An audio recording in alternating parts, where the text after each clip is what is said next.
Welcome to the MessageWhiz interface. In this tutorial, we'll show you how to create a new email template using MessageWhiz. From the main menu, go to Email Templates and click Create Template at the top of the screen. Enter a name for your template and add the email subject line.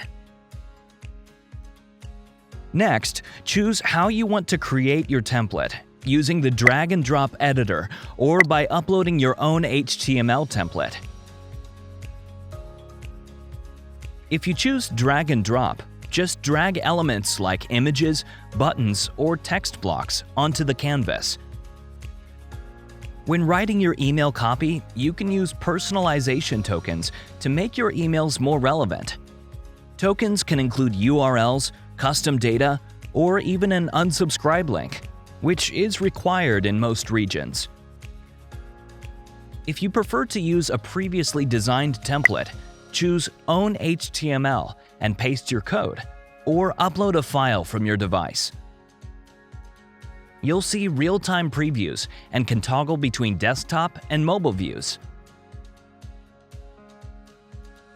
When everything looks right, click Create to save your template.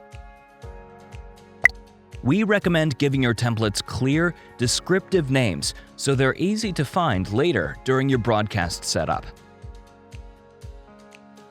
Thank you for using MessageWhiz. For more tutorials, visit our website or contact our support team.